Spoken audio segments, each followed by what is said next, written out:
Hello दोस्तों, कैसे हो आप सब। उम्मीद करता हूँ अच्छे होंगे।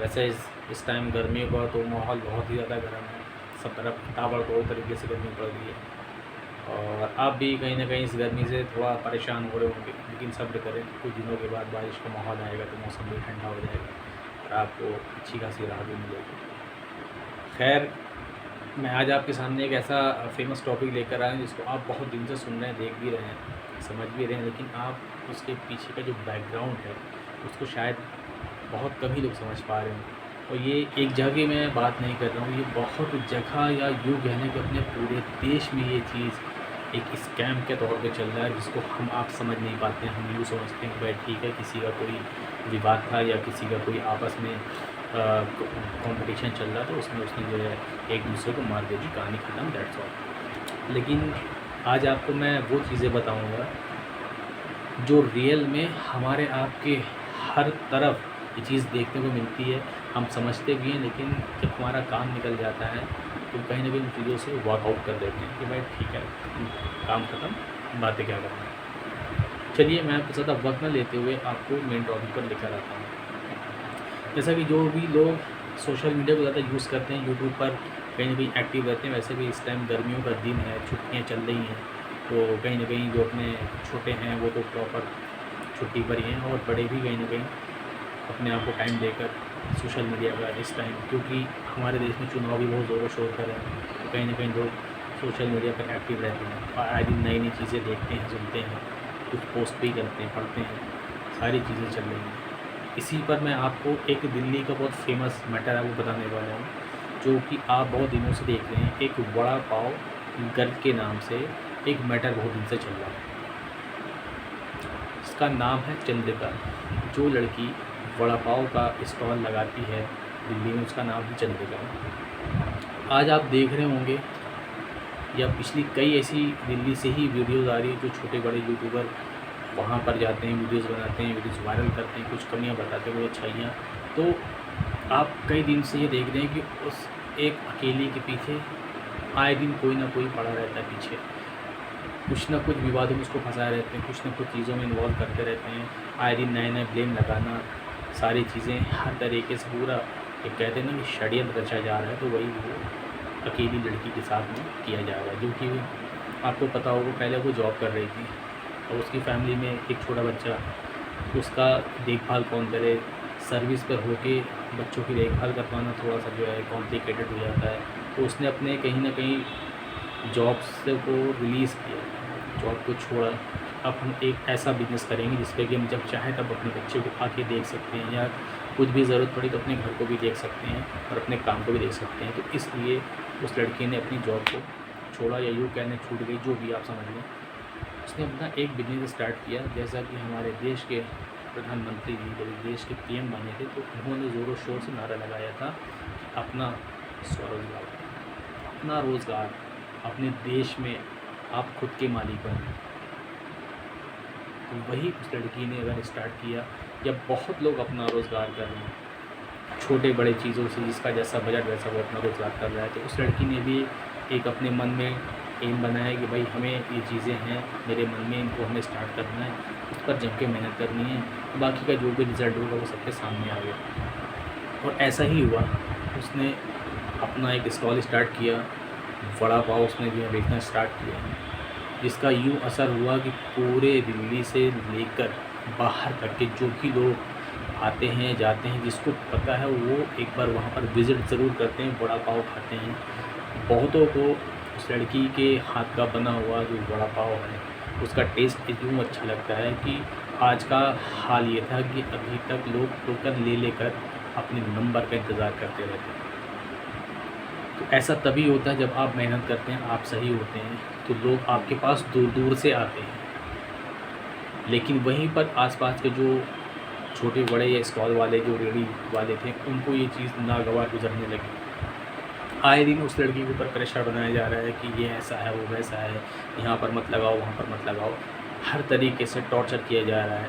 कहीं ना कहीं पुलिस की भी सहायता ली जा रही है, और जो वहाँ के मेन वसूली करता है, जो कि यूँ कहना है कि एक टैक्स लेते हैं हर छोटे बड़े दुकानदारों से 20,000, 25,000, 30,000। तो ऐसे ही कुछ उस लड़की से भी डिमांड की गई थी कि 30 से 35,000 रुपये तुम महीने का दो, उसके बाद तुम्हारा जो यहाँ पे स्टॉल लगा रहेगा, कोई दिक्कत नहीं। लेकिन जब उस लड़की ने मना किया कि नहीं जी हम तो नहीं लेंगे, हम अपनी मेहनत कर रहे हैं, हम अपनी मेहनत से पूरी चीज़ें को स्टॉल यहाँ पे स्टॉल हमने लगाया, मेहनत सुबह से लेकर शाम तक कर रहे हैं, हर एक तरीके से हम इसमें अपना जो है पूरा दमखम लगा रहे हैं, तो उसके बाद हम आपको कैसे ये चीज़ें दें?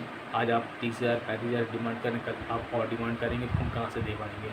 तो उस लड़की का कहना कुछ भी गलत नहीं था, वो बिल्कुल अपनी जगह पर सही थी। लेकिन वहीं से शुरू होता है मेन खेल, क्योंकि वो एक ज़रिया था अगल बगल के जो स्टॉल वाले जिसकी दुकानें ठप पड़ रही थी, उस चंद्रिका नाम की वड़ा पाव गर्ल की वजह से उन सब ने मिलकर एक षड्यंत्र अपनाया। इनको ऐसे ना सही तो किसी न किसी तरीके से इनको हम सबक सिखाएंगे, इनकी दुकान बंद करेंगे, क्योंकि अगर इनकी दुकान नहीं बंद करेंगे तो हमारी दुकान चलना दुकान हो जाएगा। आपके अंदर चोर है, आपके अंदर वो क्वालिटी नहीं कि आप कस्टमर को खींच सकते हो। बेवकूफ़ तो आप 2 दिन 4 दिन 10 दिन महीना 15 दिन बना सकते हो, लेकिन रेगुलर कोई बेवकूफ़ नहीं बनता। इस वजह से आपकी दुकान कमज़ोर क्यों पड़ी? क्योंकि उस लड़की ने पूरी शिद्दत से काम किया, क्वालिटी दी, टेस्ट दिया। लोग 2 पैसे का मुँह नहीं देखते थे, वो आते थे, अपनी बारी का इंतज़ार करते थे, जमकर खाते थे। और वो लड़की इस तरीके से वायरल हुई कि न जाने और कितने शहरों में, या यूँ कहने की दिल्ली के ही ऐसी बहुत सी गली चौराहे पर लोगों ने खुद का वड़ा पाव का एक जो स्टार्टअप वो शुरू कर दिया। तो कहते हैं कि कोई किसी को एक आइडियल बनता है, तो वो लड़की कहीं ना कहीं एक आइडियल बनी। लोगों ने अपने अपने कुछ जो रोज़गार नहीं चल रहे थे उनको चेंज किया, वड़ा पाव में आ गए, उन चीज़ों को स्टार्ट किया।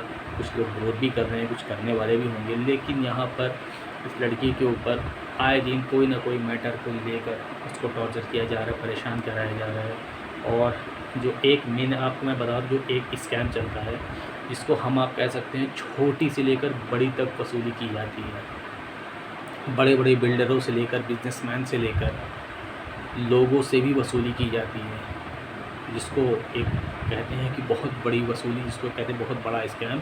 ऐसे ही बड़े बड़े शहरों में रोड साइड अगर आप कोई स्टॉल लगाकर आप बिज़नेस करते, तो यहाँ पर जो थोड़े से रसूखदार लोग होते हैं, इनका कहीं ना कहीं सरकार से या सरकार के लोगों से जुड़ाव होता है, और ये यहाँ से आपसे हमसे वसूली करते हैं।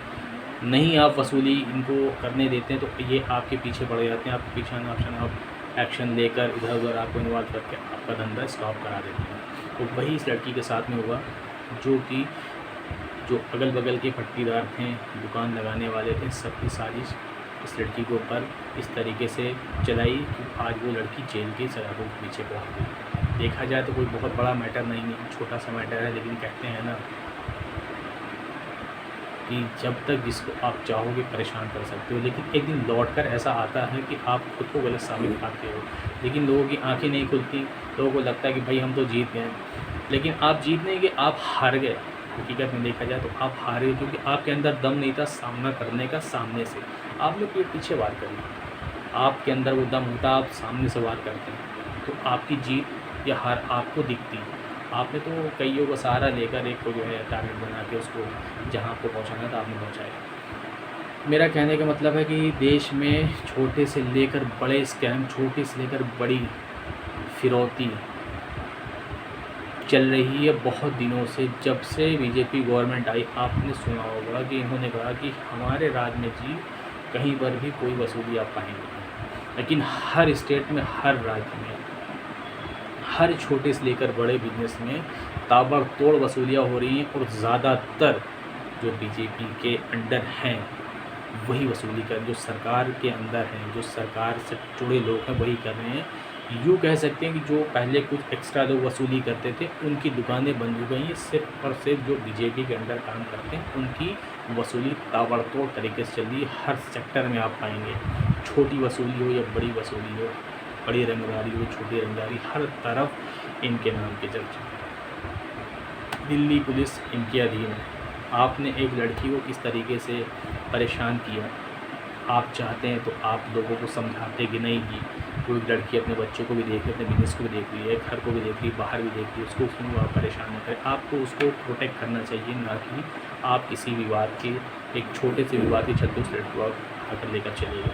तो मेरा आपसे कहने का मेन मकसद यही है कि आप भी कभी ना कभी ऐसी चीज़ों में गुज़रे होंगे या ऐसी चीज़ों से गुज़रेंगे।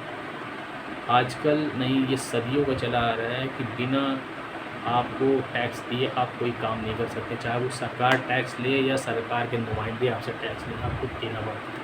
आप नहीं देते हो तो आपका भी हाल जैसे वड़ा पाव गर्ल का हुआ है तो वैसे ही होगा, उसका बिजनेस बंद करा दिया, उसके ऊपर क्या बीत रही होगी।